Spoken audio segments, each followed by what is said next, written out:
ഒരു അഭിഷിക്തന് അല്ലെങ്കിൽ ഒരു ശുശ്രൂഷകന് തന്നെ കേൾക്കുന്ന വിശ്വാസികളുടെയോ അല്ലെങ്കിൽ തൻ്റെ മറ്റ് ശ്രോതാക്കളുടെയോ സാമ്പത്തിക നന്മയെ കെട്ടാൻ കഴിയുമെന്നോ അല്ലെങ്കിൽ സാമ്പത്തിക നന്മയെ കെട്ടിയിരിക്കുന്ന അഴിക്കാൻ കഴിയുമെന്ന നിലയിൽ കേൾക്കാറുണ്ട്. രോഗത്തെ സംബന്ധിച്ച് കേൾക്കാറുണ്ട്. അങ്ങനെയുള്ള പല സാഹചര്യങ്ങളിൽ ഈ വാക്യം ഒരുവനെ റിസ്റ്റോർ ചെയ്യുക, അവനെ പാപത്തിൽ നിന്ന് മടക്കി രക്ഷയിലേക്ക് കൊണ്ടുവരിക എന്നുള്ള ആ ഒരു കോണ്ടെക്സ്റ്റ് മാത്രമാണ് ഈ ഒരു കാര്യത്തിനകത്തുള്ളത്.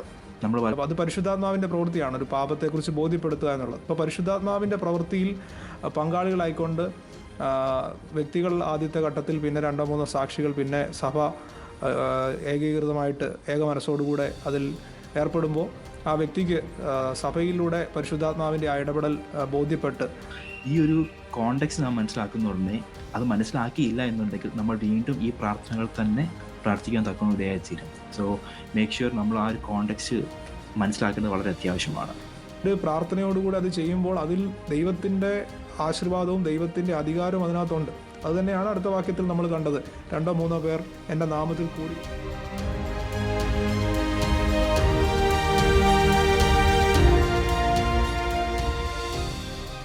മിസ്ക്യൂട്ടഡ് വേഴ്സസ് വിശകലനം ചെയ്യുന്ന മറ്റൊരു സെഷനിലേക്ക് എല്ലാവർക്കും സ്വാഗതം.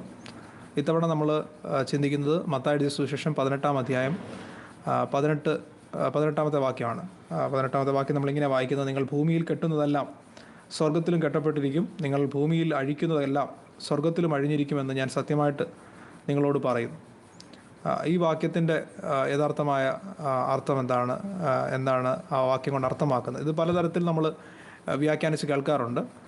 പ്രത്യേകിച്ചും സാമ്പത്തിക വിഷയത്തിൽ സാമ്പത്തികമായി ഒരു അഭിഷിക്തന് അല്ലെങ്കിൽ ഒരു ശുശ്രൂഷകന് തന്നെ കേൾക്കുന്ന വിശ്വാസികളുടെയോ അല്ലെങ്കിൽ തൻ്റെ മറ്റ് ശ്രോതാക്കളുടെയോ സാമ്പത്തിക നന്മയെ കെട്ടാൻ കഴിയുമെന്നോ അല്ലെങ്കിൽ സാമ്പത്തിക നന്മയെ കെട്ടിയിരിക്കുന്ന അഴിക്കാൻ കഴിയുമെന്ന നിലയിൽ കേൾക്കാറുണ്ട്. രോഗത്തെ സംബന്ധിച്ച് കേൾക്കാറുണ്ട്. അങ്ങനെയുള്ള പല സാഹചര്യങ്ങളിൽ ഈ വാക്യം ഉപയോഗിച്ച് കേൾക്കാറുണ്ട്. എന്നാൽ ഈ സാഹചര്യത്തിൽ, ഈ പശ്ചാത്തലത്തിൽ ഇവിടെ മത്തായിയുടെ സുവിശേഷത്തിൽ രേഖപ്പെടുത്തിയിരിക്കുന്ന ഒരു സാഹചര്യം എന്താണ്, ഏതർത്ഥത്തിലാണ് നമ്മൾ ഈ വാക്യത്തെ മനസ്സിലാക്കേണ്ടതെന്ന് എന്ന് നമുക്കിന്ന് ചിന്തിക്കാം. ഓക്കെ, മത്തായി സുവിശേഷം 18-ാം അധ്യായം 12-ാം വാക്യമാണല്ലോ നമ്മൾ ഡിസ്കസ് ചെയ്യുന്നത്. സോ ഇതിൻ്റെ ശരിക്കുമുള്ള കോണ്ടെക്സ്റ്റ് നമ്മൾ ചിന്തിക്കാൻ പോകുമ്പോൾ അതിൻ്റെ കോണ്ടെക്സ്റ്റ് സ്റ്റാർട്ട് ചെയ്യുന്നത് 15-ാം വാക്യം മുതലാണ്. 15 മുതൽ 20 വരെയുള്ള വേദഭാഗങ്ങളിലാണ് ശരിക്കും ആ ഒരു കോണ്ടെക്സ്റ്റ് നമ്മൾ കാണുന്നത്. ആ ഒരു കോണ്ടെക്സ്റ്റിൽ നാം ഡീൽ ചെയ്യുന്ന കാര്യം dealing with sin in the kingdom community. എങ്ങനെയാണ് പാപത്തെ സഭയിൽ അല്ലെങ്കിൽ കിങ്ഡം കൾച്ചറിൽ, കിങ്ഡം കമ്മ്യൂണിറ്റിയിൽ എങ്ങനെ ഡീൽ ചെയ്യുന്നത് എന്നുള്ള കാര്യത്തെ പറ്റിയാണ് നമ്മൾ കാണുന്നത്. നമുക്കറിയാം, ആരും വിശുദ്ധന്മാരായിട്ടുള്ള ആളുകളല്ല, പലപ്പോഴും തെറ്റിപ്പോകാൻ ചാൻസ് ഉണ്ട്. ഒന്നല്ല ഒരു രീതിയിലല്ല മറ്റൊരു രീതിയിൽ പാപത്തിലേക്ക് വഴുതി വിടാനുള്ള സാധ്യതകളുണ്ട്. അപ്പം യേശു പറയുകയാണ്, ഒരുവൻ ഇങ്ങനെ പാപം ചെയ്തു കഴിഞ്ഞാൽ അവനെ എങ്ങനെ തിരിച്ച് നന്മയുടെ പാതയിലേക്ക് അല്ലെങ്കിൽ റിസ്റ്റോർ ചെയ്യാം എന്നുള്ള രീതിയിലാണ് കർത്താവ് പറഞ്ഞ് തുടങ്ങുന്നത്. സോ ഈ ഒരു അധ്യായം വായിക്കുമ്പോൾ, ഈ ഒരു പാസേജ് നാം വായിക്കുന്ന തന്നെ 3 രീതിയിലാണ് നമ്മൾ ആ റെസ്റ്റോറേഷൻ്റെ കാര്യത്തെപ്പറ്റി നമ്മൾ കാണാൻ സാധിക്കുന്നത്. ഒന്ന്, ഒരു പ്രൈവറ്റ് ഒരു കോൺവെർസേഷൻ വെച്ച് അവനെ കറക്റ്റ് ചെയ്യാൻ ശ്രമിക്കുക. പിന്നെ അതിനുശേഷം അവൻ അതിനകത്ത് നിന്ന് നന്നാകുന്നില്ല എന്നുണ്ടെങ്കിൽ കുറച്ച് ആളുകൾ, വിറ്റ്നസസിനെ വിളിച്ച് അവരോടുകൂടെ ഡീൽ ചെയ്തിട്ട് അവനെ കറക്റ്റ് ചെയ്യാൻ ശ്രമിക്കുക. മൂന്നാമത്, അത് സഭയുടെ മുമ്പിൽ കൊണ്ടുവരിക. അങ്ങനെയാണ് ഈ ഒരു കറക്ഷൻ പ്രോസസ്സ് നമ്മൾ ചെയ്യേണ്ടത് എന്നാണ് പറയുന്നത്. സോ പാപം ചെയ്യുന്ന ഉടനെ അവൻ ഒരു തെറ്റ് ചെയ്തു അവനെ ഡയറക്റ്റ്ലി പുറത്താക്കുകയല്ല, അവന് കറക്റ്റ് ചെയ്യാനുള്ള അവസരങ്ങൾ കൊടുക്കുക. അവനോട് ഹൃദ്യമായി സംസാരിക്കാം, അവനെ നീ തെറ്റ് ചെയ്തു, ഇങ്ങനെയാണ് കാര്യങ്ങൾ, കർത്താവിൻ്റെ വചനപ്രകാരം ഇത് തെറ്റാണെന്നുള്ള കാര്യം അവനെ ബോധ്യപ്പെടുത്തുക. അപ്പോൾ ആ സെയിം സംഭവം അവൻ അക്സെപ്റ്റ് ചെയ്യാത്തപ്പോഴാണ് സെക്കൻഡ് സ്റ്റേജിലേക്ക് പോകുന്നത്. വിറ്റ്നസസ്, അവനെ ചില സാക്ഷികൾ മുമ്പാകെ കൊണ്ടുവരിക. ആ സാക്ഷികൾ അവനെ കൺവിൻസ് ചെയ്യാൻ ശ്രമിക്കുക. ഇവിടെ എല്ലാം അവനെ പുറത്താക്കാനുള്ള മാനദണ്ഡത്തിലല്ല വരുന്നത്, പകരം അവനെ ക്രിസ്തുവിൻ്റെ സ്നേഹത്തിലേക്ക് വീണ്ടും റിസ്റ്റോർഡ് ആകണം, അവൻ നഷ്ടമായി പോകരുതെന്നുള്ള ബോധ്യത്തിലാണ് വരുന്നത്. മൂന്നാമതാണ്, അവനെ സഭയുടെ മുമ്പാകെ അല്ലെങ്കിൽ ഒരു കമ്മ്യൂണിറ്റിയുടെ മുമ്പാകെ കൊണ്ടുവന്നിട്ട് എന്താണ് ചെയ്യുന്നത്. അപ്പോൾ അവിടെ കാണുന്നു, അവിടെയും അവൻ കൂട്ടാക്കാഞ്ഞിരുന്നാൽ അവൻ പുറജാതിക്കാരനും ചുങ്കക്കാരനും എന്ന് വണ്ണം ഇരിക്കട്ടെ എന്നാണ്, അല്ലെങ്കിൽ അവനെ എക്സ്കമ്മ്യൂണിക്കേറ്റ് ചെയ്യുകയാണ്. സോ ആ ഒരു കോണ്ടെക്സ്റ്റിലാണ് ഈ ഒരു കാര്യം പറഞ്ഞിട്ടാണ് യേശു പറയുന്നത്, നിങ്ങൾ ഭൂമിയിൽ കെട്ടുന്നതെല്ലാം സ്വർഗത്തിലും കെട്ടപ്പെടുകയും നിങ്ങൾ ഭൂമിയിൽ അഴിക്കുന്നതെല്ലാം സ്വർഗത്തിലും അഴിഞ്ഞിരിക്കും എന്നുള്ള കാര്യം പറയുന്നത്. സോ ഇതൊരിക്കലും ഒരു ഫൈനാൻഷ്യൽ ഹോൾഡ് ഇടാനോ അല്ലെങ്കിൽ അവനെ അനുഗ്രഹിക്കാനോ ശപിക്കാനോ ഉള്ളൊരു മാർഗമായിട്ടൊരു വാക്യമല്ല ശരിക്കും ഇത്. ശരിക്കും ഒരുവനെ റിസ്റ്റോർ ചെയ്യുക, അവനെ പാപത്തിൽ നിന്ന് മടക്കി രക്ഷയിലേക്ക് കൊണ്ടുവരിക എന്നുള്ള ആ ഒരു കോണ്ടെക്സ്റ്റ് മാത്രമാണ് ഈ ഒരു കാര്യത്തിനകത്തുള്ളത്. നമ്മൾ പലപ്പോഴും ഈ ഒരു വാക്യത്തെ എടുത്ത് മുമ്പേ പറഞ്ഞതുപോലെ അനുഗ്രഹവും ശാപവും നന്മയും തിന്മയും ഒക്കെ വർഷിപ്പിക്കാൻ വേണ്ടിയുള്ള ഒരു ഉപാധിയായിട്ട് അല്ലെങ്കിൽ ഒരു എക്സ്ക്യൂസായിട്ട് നമ്മൾ ഈ വാക്യം എടുത്ത് നമ്മൾ ചെയ്യാറുണ്ട്. പക്ഷേ അത് തികച്ചും നമ്മൾ ഈ കോണ്ടെക്സ്റ്റ് പഠിക്കുന്നതിന് തികച്ചും തെറ്റായിട്ടുള്ള കാര്യമാണെന്നാണ് നമ്മൾ ആ കോണ്ടെക്സ്റ്റിൽ നമുക്ക് മനസ്സിലാക്കുവാൻ സാധിക്കുന്നത്. അതെ. നമുക്കിതിനകത്തുനിന്ന് മനസ്സിലാകുന്ന ചില പ്രിൻസിപ്പിൾസ്. ഒന്ന്, പാപം സഭ ഗൗരവമായിട്ട് കണക്കാക്കേണ്ട ഒരു കാര്യമാണ്. പാപം സംഭവിച്ചാൽ, സഭയിലൊരു വ്യക്തിയിൽ പാപം സംഭവിച്ചാൽ അത് കണ്ണടച്ച് കളയാൻ കഴിയുന്ന ഒന്നല്ല എന്നുള്ളതാണ് ഒരു കാര്യം. രണ്ടാമത്തെ കാര്യം, ആ വ്യക്തി തന്നെ ഒരു സന്നദ്ധത ഉണ്ടാകേണ്ടത് ആവശ്യമാണ് അതിനൊരു പരിഹാരം കണ്ടെത്താനായിട്ട്. ഇതിപ്പോൾ രണ്ട് വ്യക്തികൾ തമ്മിലുള്ള പ്രശ്നമാണെങ്കിലും ആ വ്യക്തി സഭയ്ക്ക് പുറത്തുള്ള ഒരാളുമായിട്ടോ അല്ലെങ്കിൽ തൻ്റെ തന്നെ ജീവിതത്തിലോ ഒക്കെ വന്നുപോയ വീഴ്ചകളാണെങ്കിലും അത് സഭയുടെ മുമ്പാകെ അവതരിപ്പിക്കാൻ കഴിയുന്നൊരു സാഹചര്യം സഭയിൽ ഉണ്ടാകണം. അതിനെ റിക്കൺസൈൽ ചെയ്യാനായിട്ട് കഴിയുന്നൊരു ഒരു സാഹചര്യമായിരിക്കണം ദൈവം ഉദ്ദേശിക്കുന്ന സഭയിൽ. അങ്ങനെയാണ് ആവശ്യമായിട്ടിരിക്കുന്നത്. സഭയും അതുപോലെ തന്നെ അതിനെ ഉൾക്കൊള്ളാനും മനസ്സിലാക്കാനും അതിനെ പറഞ്ഞു പരത്തുന്ന, പലപ്പോഴും ഒരാൾക്ക് ഒരു വീഴ്ച സംഭവിച്ചാൽ ഊഹാപോഹങ്ങൾ വെച്ച് പോലും അത് പറഞ്ഞ് പ്രചരിപ്പിക്കാറുണ്ട്. അങ്ങനെയല്ല ഇവിടെ ഉദ്ദേശിക്കുന്നത്. വളരെ കൃത്യമായ മാർഗത്തിലൂടെ അവനെ പരിഹസിക്കാനോ അല്ലെങ്കിൽ അവനെ ഒറ്റപ്പെടുത്താനോ ശ്രമിക്കാതെ അവനെ റിക്കൺസൈൽ ചെയ്യാൻ വേണ്ടി, അവനെ നിരപ്പ് പ്രാപിക്കാനായിട്ട്, അതിന് വീഴ്ചയിൽ നിന്ന് പരിഹാരം വരുത്താനായിട്ട്, ഒരുപക്ഷെ ആ വ്യക്തിക്ക് ഇനി അതിൻ്റെ എന്താണ് അതിൻ്റെ കുറ്റമെന്നുള്ളത്, തെറ്റാണെന്നുള്ളത് ബോധ്യമില്ലെങ്കിൽ ബോധ്യപ്പെടുത്താനായിട്ട്, അത് പരിശുദ്ധാത്മാവിൻ്റെ പ്രവൃത്തിയാണ് ഒരു പാപത്തെക്കുറിച്ച് ബോധ്യപ്പെടുത്തുക എന്നുള്ളത്. ഇപ്പോൾ പരിശുദ്ധാത്മാവിൻ്റെ പ്രവൃത്തിയിൽ പങ്കാളികളായിക്കൊണ്ട് വ്യക്തികൾ ആദ്യത്തെ ഘട്ടത്തിൽ, പിന്നെ 2-3 സാക്ഷികൾ, പിന്നെ സഭ ഏകീകൃതമായിട്ട് മനസ്സോടുകൂടെ അതിൽ ഏർപ്പെടുമ്പോൾ ആ വ്യക്തിക്ക് സഭയിലൂടെ പരിശുദ്ധാത്മാവിൻ്റെ ആ ഇടപെടൽ ബോധ്യപ്പെട്ട് അവൻ മടങ്ങി വരാനായിട്ടുള്ള സാഹചര്യം ഒരുക്കേണ്ടത് ആവശ്യമാണ്. ഈ നിലയിൽ പാപത്തെ സഭ ഗൗരവമായിട്ട് കണക്കാക്കണം. ഒരാൾ പാപം സംഭവിച്ചു പോയാൽ അയാളെ തള്ളിക്കളയാതെ അയാൾ മടങ്ങി വരാനുള്ള സാഹചര്യം ഉണ്ടാകണം. എന്നിട്ടും അയാൾ മടങ്ങി വരാത്ത സാഹചര്യം ഉണ്ടെങ്കിൽ അതിന് അടുത്ത നിലയിലുള്ള ശിക്ഷണ നടപടികളിലേക്ക് പോകുന്ന രീതിയിലാണ് ഈ വാക്യങ്ങൾ എഴുതിയിരിക്കുന്നത്. അപ്പോൾ ഇവിടെ ആ ഒരു പദപ്രയോഗം, അല്ലേ, കെട്ടുക, അഴിക്കുക, നമ്മൾ ഈ ഒരു പദപ്രയോഗം പലയിടത്തും കാണുന്നൊരു പദപ്രയോഗമാണ്. നമ്മളതിൻ്റെ ഒരു പശ്ചാത്തലം മനസ്സിലാക്കുമ്പോൾ യഹൂദന്മാരുടെ ഇടയിൽ അവർ ഉപയോഗിച്ചിരുന്ന ഒരു പദപ്രയോഗമാണ് to bind and to loose എന്നുള്ളത്. ഒരു കാര്യത്തെ അനുവദിക്കുകയും വിലക്കുകയും ചെയ്യുന്ന, ടു ഫോർബിഡ് ആൻഡ് അലോ എന്നുള്ള അർത്ഥത്തിലാണ്. മതപുരോഹിതന്മാർ ചില കാര്യങ്ങൾ അനുവദിക്കുകയും ചില കാര്യങ്ങൾ വിലക്കുകയും ചെയ്യുന്ന ആ നിലയിലാണ് ആ പദപ്രയോഗം അവരുടെ ഇടയിൽ, യഹൂദന്മാരുടെ ഇടയിൽ ഉപയോഗിച്ചിരുന്നത്. അതേ പദപ്രയോഗമാണ് യേശു ഇവിടെയും ഉപയോഗിക്കുന്നത്. അപ്പോൾ സഭയ്ക്ക് അങ്ങനെ ഒരു അധികാരം ഉണ്ട്. വ്യക്തികളുടെ ജീവിതത്തിൽ ഒരു പ്രശ്നം ഉണ്ടാകുന്ന സമയത്ത് അത് പുറത്തൊരു പ്രശ്നത്തിലേക്ക് പോവുകയോ സഭയ്ക്കൊരു മോശമായൊരവസ്ഥ ഉണ്ടാകുകയോ ചെയ്യാതെ തന്നെ അത് പരിഹരിക്കാനായിട്ട് സഭയിലൊരു പരിശുദ്ധാത്മാവിൻ്റെ നിയോഗത്തോടുകൂടെ കർത്താവിന് കീഴ്പ്പെട്ടുകൊണ്ട് അങ്ങനെ ചെയ്യേണ്ട ഒരു സാഹചര്യം. അതുതന്നെയാണ് നമ്മൾ തുടർന്നുള്ള വാക്യങ്ങൾ ചേർന്ന് വായിക്കുമ്പോഴും നമുക്ക് മനസ്സിലാക്കാനായിട്ട് കഴിയുന്നത്. അതെ. ഇതിൻ്റെ ഒരു ആപ്ലിക്കേഷൻ ലെവലിലേക്ക് വരുമ്പോൾ നമുക്ക് 3 കാര്യങ്ങളാണ് വരുന്നത്. ചർച്ച് ഡിസിപ്ലിൻ ചെയ്യേണ്ടത് അത്യാവശ്യമാണ്. അല്ലെങ്കിൽ ചർച്ചിനൊരു ഓർഡർ എപ്പോഴും ഉണ്ട്. ഇപ്പം നമുക്ക് പൗലോസിൻ്റെ ലേഖനങ്ങളൊക്കെ വായിക്കുമ്പോൾ എപ്പോഴും ലേഖനങ്ങളിലൊക്കെ നമ്മൾ കാണുന്നത് ചർച്ചിനൊരു ഓർഡറുണ്ട്. ഇപ്പം ജസ്റ്റ് നമ്മൾ ആരാധനാ രീതികൾ മാത്രമല്ല, സഭ എങ്ങനെ നടക്കണം അല്ലെങ്കിൽ വിശുദ്ധിക്കും വേർപാടിനും അനുസരിച്ച് എങ്ങനെ പോകണം എന്നുള്ളത് പൗലോസ് പോലും പറയുന്നുണ്ട്. സോ ആ ഒരു ചർച്ച് ഡിസിപ്ലിൻ, സഭ എന്ന് പറയുന്നത് വിളിച്ച് വേർതിരിക്കപ്പെട്ടൊരു കൂട്ടമാണ്. അതിന് ലോകവുമായിട്ട് യാതൊരു ബന്ധവുമില്ല. അതിനൊരു പ്രത്യേക സ്റ്റാൻഡേർഡുണ്ട്. ആ ഒരു കിങ്ഡം കൾച്ചർ ഡിഫറെൻ്റ് ആണെന്നുള്ള കാര്യം കൂടി വരുന്ന ജനത്തിനും ബോധ്യമാകത്തക്ക രീതിയിൽ ഒരു കറക്ഷനാണ് അവിടെ ഉണ്ടാകുന്നത്. ഒന്ന്, ചർച്ചിൻ്റെ അതോറിറ്റി അവിടെ ഈ വാക്യങ്ങളിലൂടെ നമുക്ക് കാണാൻ സാധിക്കുന്നുണ്ട്. 2, അതൊരു സ്പിരിച്വൽ അതോറിറ്റിയാണ്. അതൊരിക്കലും ഒരു മാനുഷികമായി, നമ്മളിവിടെ കാണുന്ന വാക്യത്തിൽ പറയുന്നുണ്ട്, താഴോട്ട് വരുന്ന വാക്യത്തിൽ കാണുന്നുണ്ട്, 2-3 പേർ എൻ്റെ നാമത്തിൽ കൂടി വരുന്നിടത്തൊക്കെയും ഞാൻ അവരുടെ നടുവിലുണ്ട്.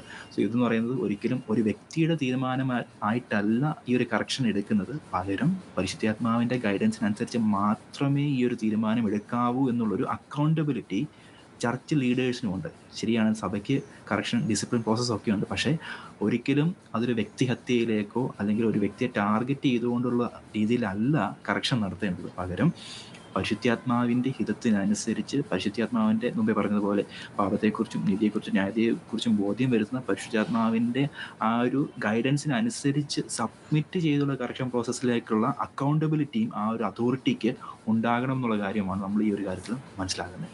3ാമത് ഇതിനകത്ത് വേറൊരു കാര്യം കൂടി ചിന്തിക്കാൻ പറ്റുന്നത് വെച്ചാൽ, ഈ ഒരു വ്യക്തിക്ക് ഒരു അക്കൗണ്ടബിലിറ്റി ഉണ്ട്. കാരണം ഇവൻ തിരിച്ച് പാപക്ഷമ പ്രാപിച്ച് തിരിച്ച് വരിക എന്നുള്ള അക്കൗണ്ടബിലിറ്റി ആ വ്യക്തിക്കുമുണ്ട്. സോ ഒരു കറക്ഷൻ പ്രോസസ്സ് എന്ന് പറയുന്നത് നമ്മൾ ശരിക്കും ഒരു വാക്കുകൊണ്ട് തീരുന്നൊരു കാര്യമല്ല. ആ എടുക്കുന്ന ആ ഒരു ആരാണോ, പാസ്റ്റേഴ്സ് ആണോ അല്ലെങ്കിൽ അപ്പോസ്റ്റൽസ് ആണോ, ആരെങ്കിലും അവർക്കൊരു അതോറിറ്റി ഉണ്ട്. പക്ഷേ അവർ ഹയർ അതോറിറ്റി ആയ പരിശുദ്ധാത്മാവിൻ്റെ ഗൈഡൻസിന് കീഴ്പ്പെട്ടിരിക്കുന്നു. അതുപോലെ തന്നെ ഈ വ്യക്തി കറക്ഷൻ പ്രോസസ്സിലൂടെ കടന്നു പോകുന്ന വ്യക്തിയുടെ ഉള്ളിലും പരിശുദ്ധാത്മാവ് പ്രവർത്തിക്കുമ്പോൾ അതിന് ഹീഡ് ചെയ്യുവാൻ തക്കവണ്ണം, അതിന് സബ്മിറ്റ് ചെയ്യാൻ തക്കവണ്ണമുള്ളൊരു മനോഭാവം കൂടെ ഉണ്ടാകേണ്ട വളരെ അത്യാവശ്യം. സോ ഇതിനകത്ത് ഹൈലൈറ്റ് ചെയ്യുന്നൊരു കാര്യം എന്ന് പറയുന്നത് വ്യക്തിപരമായിട്ടുള്ള കാര്യങ്ങളല്ല കറക്ഷൻസിനകത്ത് വരുന്നത്. പകരം പരിശുദ്ധാത്മാവിൻ്റെ നിറവിനനുസരിച്ചാണ് ഈ കറക്ഷൻസ് ഒക്കെ നമുക്ക് ഉണ്ടാകേണ്ടത്. സോ ഇറ്റ് മീൻസ് ദാറ്റ് ഒരു ആത്മാവിൻ്റെ നടത്തിപ്പിനനുസരിച്ച് മാത്രമേ ഈ ഒരു കറക്ഷൻ പ്രോസസ്സ് നടത്താൻ പാടുള്ളൂ. പക്ഷെ നമ്മൾ പലപ്പോഴും ഈ വാക്യത്തിൻ്റെ അവസാന ഭാഗം 20-ാം വാക്യം നമ്മൾ പലപ്പോഴും എടുത്ത് വായിക്കുന്ന കുറച്ച് ആളുകൾ മാത്രം വരുന്ന ഒരു പ്രാർത്ഥനയ്ക്ക് നമ്മൾ പറഞ്ഞു 2-3 പേർ എൻ്റെ നാമത്തിൽ എവിടെ കൂടി വന്നാലും ആ ഒരു കാര്യം പറഞ്ഞു. പക്ഷേ അതൊന്നുമല്ല ഇവിടെ പറയുന്നത്. പകരം ആ ഒരു റിസ്റ്റോറേഷന് വേണ്ടി ഒരുക്കുന്ന പരിശുദ്ധാത്മാവിൻ്റെ സാന്നിധ്യം എന്നുള്ള കാര്യമാണ്. സോ അത് വിട്ടിട്ട് മാനുഷികമായ ചിന്തയ്ക്കനുസരിച്ച് നാം തീരുമാനങ്ങളൊക്കെ എടുക്കുകയാണെന്നുണ്ടെങ്കിൽ ശരിക്കും നമ്മൾ ബയസ്ഡ് ആയിട്ടുള്ള തീരുമാനങ്ങളായിരിക്കും എടുക്കുന്നത്. ചിലപ്പം എനിക്കൊരു വ്യക്തി അറിയായിരിക്കും, അവൻ്റെ നെഗറ്റീവ് സൈഡ്സ് ഒക്കെ എനിക്കറിയായിരിക്കും. അപ്പോൾ അതനുസരിച്ചുള്ള തീരുമാനമായിരിക്കും ഞാൻ ആ വ്യക്തിയെ കറക്ഷനിലേക്ക് കൊണ്ടുപോകുമ്പോൾ പോലും ഞാൻ ഉപയോഗിക്കുന്നത്. പക്ഷേ ദൈവാത്മാവ് പറയുന്ന ഇതാണ്, യേശു അവിടെ പറയുന്നൊരു കാര്യമാണ്, നിങ്ങൾ തീരുമാനം എടുക്കുന്നതിന് ഒരിക്കലും നിങ്ങളുടെ സ്വയത്തിൽ നിന്നുള്ള തീരുമാനങ്ങളല്ല എടുക്കേണ്ടത്. പകരം അവൻ പരിശുദ്ധാത്മാവിൻ്റെ നിയന്ത്രണത്തിനനുസരിച്ച് സഭയോട് ചേർന്ന് വരത്തക്ക രീതിയിൽ ഒരു അക്കൗണ്ടബിലിറ്റിക്ക് അനുസരിച്ച് മുമ്പോട്ട് പോകുന്ന ഒരു കറക്ഷൻ പ്രോസസ്സ് ആ രീതിയിൽ നാം ചെയ്യണമെന്നാണ് യേശു ഈ വാക്യത്തിലൂടെ പറയുന്നത്. സോ നമ്മൾ ഈ ഒരു പാസേജ് വായിക്കുമ്പം 2 വാക്യങ്ങൾ തന്നെയാണ് ഇതിനകത്ത് മിസ്കോട്ട് ചെയ്യുന്നത്. ഭൂമിയിൽ കെട്ടുന്നതും നമ്മൾ മിസ്കോട്ട് ചെയ്യുന്നുണ്ട്. അതുപോലെ തന്നെ 2-3 പേർ എന്നുള്ള വാക്യവും നമ്മൾ ശരിക്കും മിസ്കോട്ട് ചെയ്താണ് പല ആരാധനകളിലും പല പ്രാർത്ഥനകളിലും നാം ഉപയോഗിക്കുന്നത്. സോ ഈ ഒരു കോണ്ടെക്സ്റ്റ് നാം മനസ്സിലാക്കുന്ന ഉടനെ അത് മനസ്സിലാക്കിയില്ല എന്നുണ്ടെങ്കിൽ നമ്മൾ വീണ്ടും ഈ പ്രാർത്ഥനകൾ തന്നെ പ്രാർത്ഥിക്കാൻ തക്കവണ്ണം ഇടയായിത്തീരും. സോ മേക്ക് ഷുവർ നമ്മൾ ആ ഒരു കോണ്ടെക്സ്റ്റ് മനസ്സിലാക്കുന്നത് വളരെ അത്യാവശ്യമാണ്. അതെ, തീർച്ചയായിട്ടും. നമ്മൾ ഈ ഭാഗത്ത് കൊണ്ട് നമുക്ക് മനസ്സിലാക്കുന്ന ഒരു കാര്യം, സഭയിൽ ഒരു വ്യക്തിയിൽ പാപം സംഭവിച്ചാൽ അല്ലെങ്കിൽ ഒരു കുടുംബത്തിൽ പാപം സംഭവിച്ചാൽ സഭ അതിനെ പരിശുദ്ധാത്മാവിൻ്റെ നിയന്ത്രണത്തിലും പരിജ്ഞാനത്തോടുകൂടി ആ വിഷയം ഡീൽ ചെയ്യണം, ഡീൽ ചെയ്യാതിരിക്കരുത്. അതുകൊണ്ടാണ് അവിടെ നിങ്ങൾക്ക് ഭൂമിയിൽ കിട്ടുന്നതെല്ലാം സ്വർഗത്തിലും കെട്ടപ്പെട്ടിരിക്കുമെന്ന് പറയുന്നത്. അതൊരു സ്പിരിച്വൽ പ്രോസസ്സാണ്. ദൈവത്തിൻ്റെ ഇടപെടലുള്ള ഒരു പ്രക്രിയയാണ് ചർച്ച് ഡിസിപ്ലിൻ എന്ന് പറയുന്നത്. ചർച്ച് ഡിസിപ്ലിൻ ഇല്ലെങ്കിൽ അവിടെ സ്വർഗത്തിന് ഇടപെടലില്ല എന്നാണ് മനസ്സിലാക്കേണ്ടത്. സ്വർഗീയമായ ഒരു ഇടപെടലാണ്, അല്ലെങ്കിൽ ദൈവികമായ ഒരു ഇടപെടൽ തന്നെയാണ് ചർച്ച് ഡിസിപ്ലിനിൽ എടുക്കുന്ന ഡിസിഷൻസും തീരുമാനങ്ങളും. അപ്പോൾ അതുകൊണ്ട് അത്രമാത്രം ദൈവഭക്തിയോടെ, ഭയത്തോടെ, പ്രാർത്ഥനയോടുകൂടെ വേണം ചർച്ച് ഡിസിഷൻ എടുക്കാനായിട്ട്.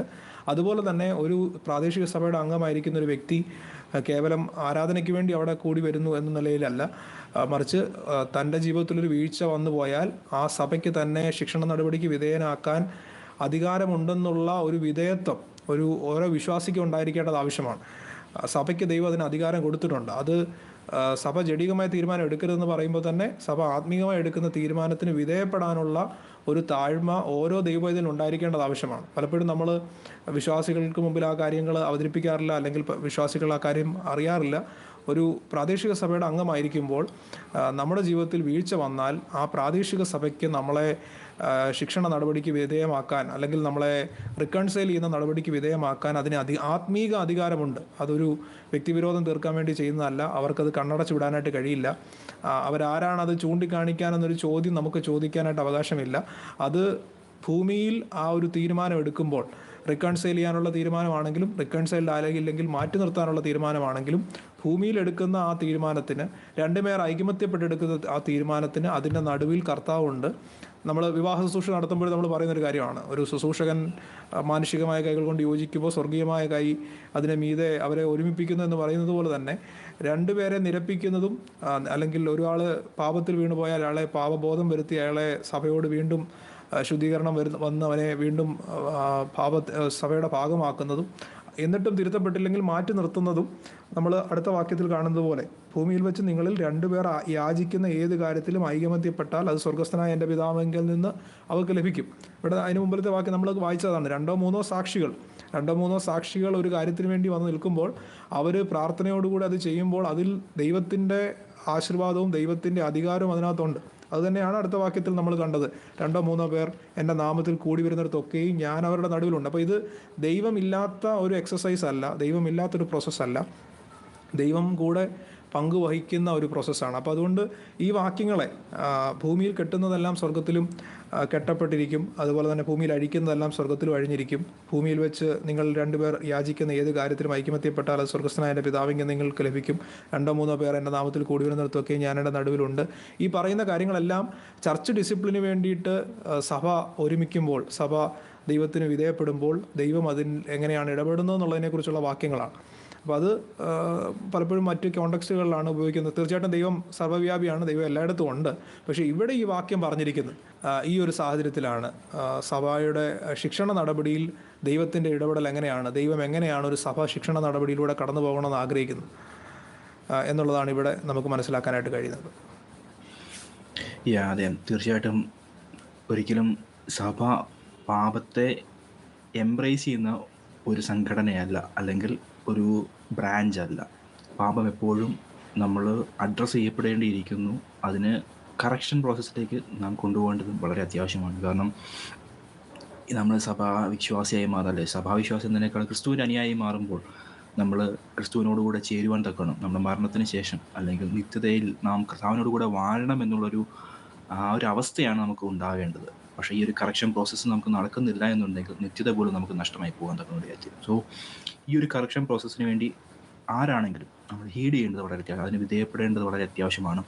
അതല്ല എന്നുണ്ടെങ്കിൽ നിത്യത നമുക്ക് നഷ്ടമായി പോകാൻ തക്കണം ഇടയായിത്തീരും. സോ നമ്മുടെ മേലാക്കപ്പെട്ടിരിക്കുന്ന ശുശ്രൂഷകന്മാർ, നമ്മുടെ മേലാക്കപ്പെട്ടിരിക്കുന്ന ഹയർ അതോറിറ്റീസ് തീരുമാനങ്ങൾ എടുക്കുമ്പോൾ അത് ദൈവഹിതപ്രകാരമുള്ള തീരുമാനമാണെന്ന് അറിഞ്ഞുകൊണ്ട് പരിശുദ്ധാത്മാവിൻ്റെ ഹിതത്തിനനുസരിച്ച് നമ്മുടെ ജീവിതത്തെ കറക്റ്റ് ചെയ്യുവാൻ തക്കവണ്ണം ഉള്ളൊരു ഓപ്പൺനെസ് നമ്മുടെ ഓരോരുത്തരുടെയും ജീവിതത്തിലും ഉണ്ടാകണം.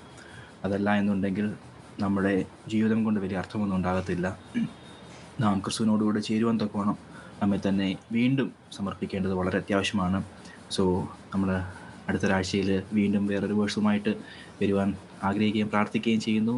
May God bless you. Have a blessed week ahead. ദൈവം സഹായിക്കുമാറാകട്ടെ.